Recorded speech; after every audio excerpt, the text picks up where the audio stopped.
All right, what's up guys? In today's video, we're going to be talking about Lyra Finance and how they're looking to disrupt the option space in crypto. This is a decentralized protocol that allows you to trade options and follows the real yield narrative that everyone is hyped about. These guys have basically been hitting their caps on optimism and are needing room to grow. And these guys are also going to have the Newport upgrade. The quick TLDR on the Newport upgrade is it's going to be cheaper, faster, better. And I'll explain that later in this video. So what is Lyra Finance? Well, Lyra Finance is a protocol that allows you to buy and sell options. And in particular, on Lyra Finance, it's just Bitcoin and Ethereum. There will be more assets added in the future. If you don't know what an option is the right but not the obligation to buy a particular asset. So let me give you an example of this. If I wanted to buy some Ethereum, I have two options, pun intended, I guess. I can either go outright and buy Ethereum and say, hey, look, I'm just going to buy one ETH. I'm going to shell out at the time of recording around $1,600, or I can buy an option worth one ETH at a certain expiry. And having that exposure will probably cost about $100 to $200, depending on the expiration as well as the premiums at that time. So it doesn't take a mathematician to understand, well, a couple $100 is cheaper than $1,600. It's more capital efficient. And if ETH goes to zero, there's less downside because less capital is out front. So a couple of benefits of buying an option instead of the actual asset is first, it has lower upfront costs. Second, it limits your downside. Third, it can also be used as an insurance to hedge your position. What would I mean by this? Well, let's say, for example, I'm shorting ETH. Well, I short ETH, and if ETH skyrockets to the moon, well, I have infinite losses. However, I can cap that by buying a call option. This basically gives me the right, but not the obligation, to buy the asset at a particular price. So if I buy that call option at $1,600 and ETH goes to $1 million, well, I have that right to be able to buy ETH at $1,600 because I bought the option. That's the value in a options protocol. Okay, so we jump onto Lyra Finance and you can see here these guys deployed on Arbitrum. When you're ready to get started trading some of these options, you simply click the asset that you want to trade. So Ethereum, Bitcoin, whichever one you want to choose. We're going to do Ethereum. So if I wanted to open up a option on this, and let's say I want a expiry of February 3rd, well, that means at the time of recording, it would be about 8 days from now. So I would say, all right, 8 days from now, I think ETH is going to 2K. So in this case, I would buy a call option. The reason I would buy a call option is because it gives me the right to buy the asset at that price. And if I buy a call option at a $1,450, that means I would have the right to buy ETH at $1,450. So if ETH goes to $2,000, I don't care. I have the right to buy ETH at $1,450 and I can pocket the difference. And that is the value of the option. And you can see here, this is the expected profit and loss. So taking out the fees and the premiums for the option, I need ETH to go to at least 1643 in order for me to break even, because that's the cost of the option, the premium, etc. So ETH is trading at 1617 right now. So not a major move, but it just needs to go up a little bit. Now, my profit and my upside, it's infinite. So if ETH ends up going to $2,300, I have a profit of $750. Now you're saying, whoa. Why am I not getting the full amount? Well, because you have the cost of the investment. So I'm only spending $200 or $181 for this option. Whereas if I simply wanted to buy one ETH, I would have to put out $1,600. And when it goes to $2,300, I would have to sell it at that point. And then I get a little bit more profit because I don't have the fees. But my downside, I can lose it all. But my upside, it's also infinite. But still, the capital up front is more expensive. So if I wanted to shell out the same $1,600 compared to an option and compared to ETH, 9 contracts would basically give me the same exposure to ETH. So basically it's a 9x leverage with a downside that is capped. Now, I'm not saying to go out there and just simply buy an option, because there is a chance that it expires worthless on this date. So if ETH doesn't move in price, I basically lose all the money I threw into that option. If ETH goes down in price, well, I have a call option to buy it at 1450. And if ETH goes down to like $1,000, my option's going to expire worthless. So it's also going to be worth nothing. And as you can see here, my max loss is whatever the investment is. So if ETH goes to $100, $200, $300, whatever, I lose all that I invested. But if ETH goes anything above 1649, or actually, no, I'm sorry.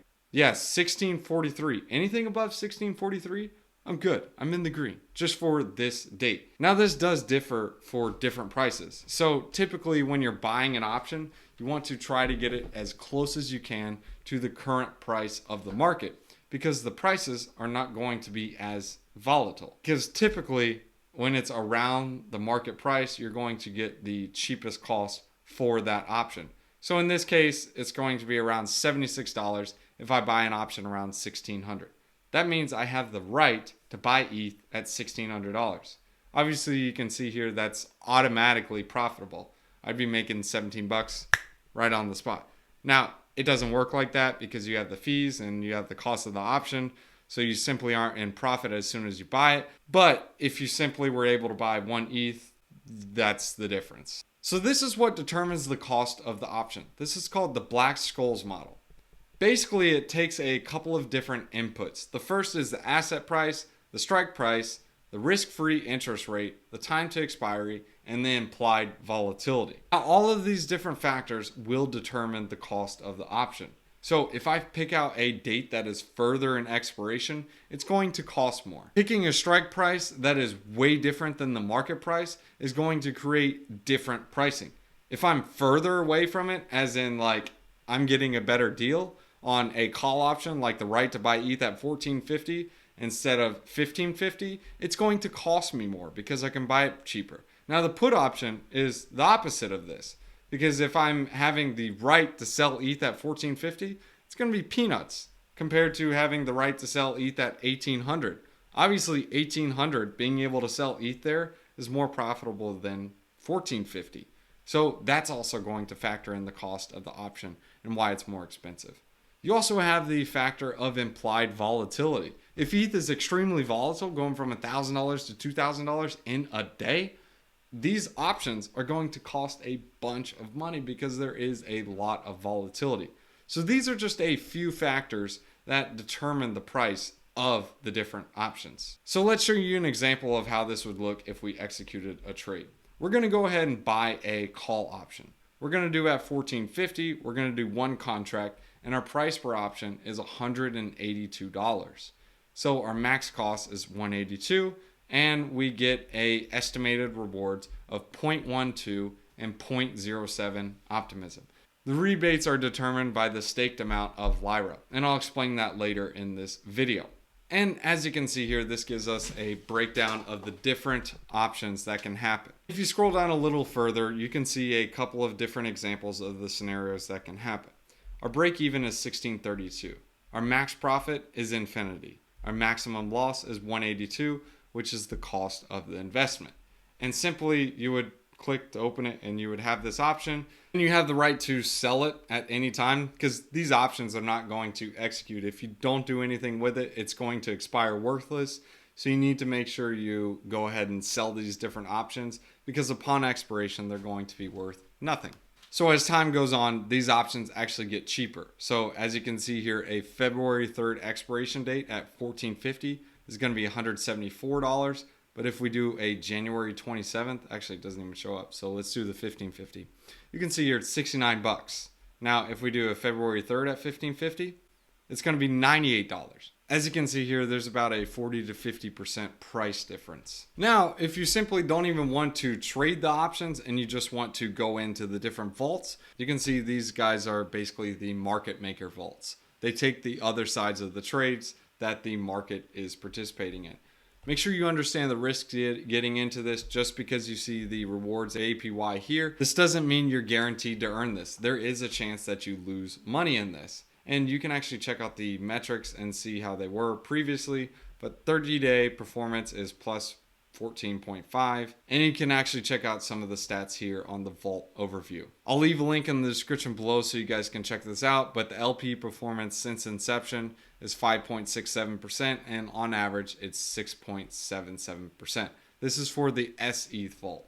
Now for the Bitcoin vault, you obviously have to switch and see what the Bitcoin is, but it's about 1.51. And you can see here for a period of time, there was a point where it was negative. And this is typically in times of extreme volatility when you see something like this. So I'll give you guys the stat link in the description below so you guys can check that out. So we already went over this. This is the Black Scholes model. This explains the asset price, strike price, the risk-free interest rate. We went over this as basically determining the cost of the option. Now on Lyra Finance, there is a fee function. There are 4 different components to this determining the cost of the option. This actually goes to the form of protocol revenue for Lyra Finance. So you have a flat fee based on the option price, a flat fee for exchanging costs, which is basically making that swap under the hood with the market maker. That's the reason why those vaults are in there. A dynamic fee based on the pool's vega risk. And then you have an additional dynamic fee based on the difference with the expiry,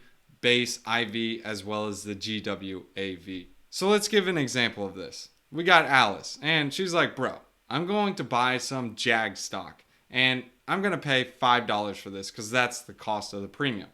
This is a June 30th, 110 call option. So this basically means she has the right to pay $110 for the 1 JAG token on or before June 30th.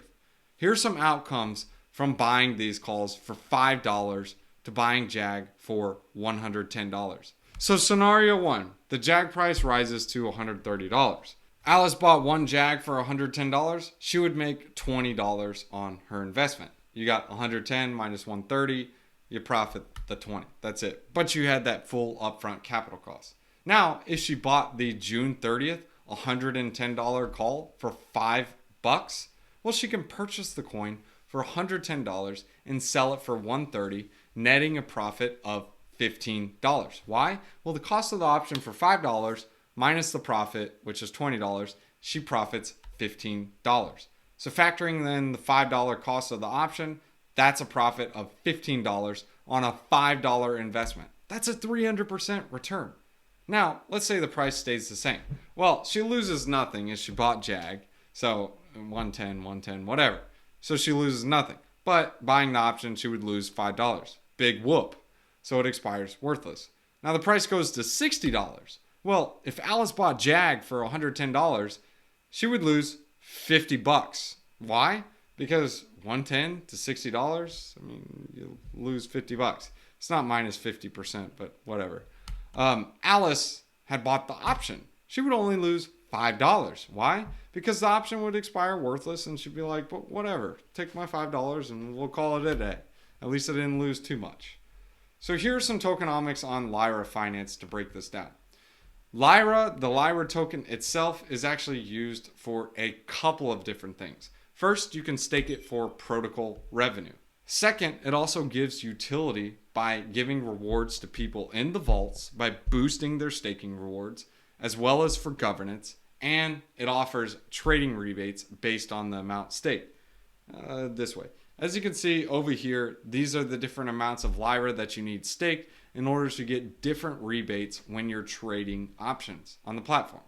I have some Lyra staked, so you guys were able to see like, hey, I was having some discounts on some of the trades just based on the amount that was staked. So like we showed you earlier in this video, some of the vaults are paying around 15 to 20% APR and sometimes even more depending on the amount of Lyra that you have staked. Remember, these are not without risk, so please DYOR and understand the risk you're taking on. There's 1 billion tokens in total, and as you can see here, this is a breakdown of where the tokens are given.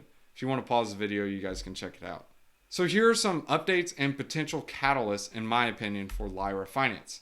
If you go check out the blog on Lyra Finance and the Newport upgrade, this will give you some more details on what it is, but this gives a quick summary of what it is. First, you have improved capital efficiency for the AMM. You have tighter bid-ask spreads, so this gives a better trading experience because there's less slippage. Then lastly, Lyra Finance has new opportunities with increased system modularity. An example of this would be like working with GMX. Yes, they are going to be partnering with GMX and helping out on their protocol. So the biggest part with the capital efficiency that I see value in is that currently with the LPs for ETH, they've paid over $800,000 in fees to synthetics. This is 9% of the current pool value. So getting rid of this or decreasing this will bring a lot more revenue into the pool, which will increase the APRs, which will also incentivize more people to deposit, which will create a better trading experience, less slippage, as well as higher caps. Because before, Lyra Finance on Optimism was capping out. People couldn't trade more options because there wasn't enough Bitcoin and Ethereum inside the pool to counter trade against them and be the market maker. Next, each option that is sold by the AMM will now partially be collateralized with 70 to 90% cash. This means traders can have access to more liquidity with the same amount of deposits in the market maker vault. So the TLDR is that it means the protocol is going to have more revenue with less money. It's going to be more capital efficient. This is a catalyst for Lyra Finance because this will create a better trading experience for the traders. Second, this will also increase the APRs on these different vaults, which will incentivize users to deposit into the vaults, which will then increase the caps. So more people can trade, more revenue for the protocol. It's a win-win for everyone. They're also going to be cutting down the amount of costs that they have in the different swaps. Paying synthetics $800K in fees just for the ETH vault, that's great and all, but it could be more protocol revenue if they're able to save on the cost, and that's what the Newport upgrade is going to help with. And like I mentioned to you guys, with the integration on Arbitrum, there's going to be a collab with GMX and using ETH and USDC to hedge the AMM with perps on GMX. I keep saying that Lyra was hitting high utilization. At the top here, you can see high utilization. The Bitcoin market is fully utilized. When a vault is fully utilized, new positions cannot be opened. TLDR, they need to be able to have more people depositing so they can bring in more revenue. They're hitting their caps. So Lyra Finance is a options and derivatives platform in a multi-trillion-dollar sector. So there's room for plenty of players.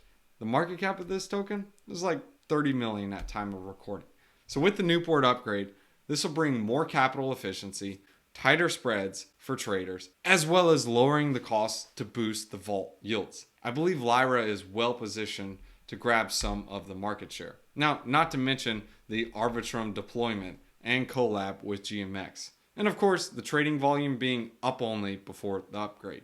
The more volume, the more revenue for Lyra stakers. That's a quick summary on Lyra Finance. I hope you guys enjoyed this video. Make sure you guys understand the pros and cons of the protocol. If you guys enjoyed this video on Lyra Finance, this is not financial advice. I'm not a financial advisor. Just want to explain how Lyra Finance works, my thoughts, and why I think the Arbitrum deployment as well as the Newport upgrade is a major catalyst for Lyra Finance. Thanks for tuning in, guys. Tell me what you guys think of this video in the description below. And let's go and hit you guys with a wisdom one-liner.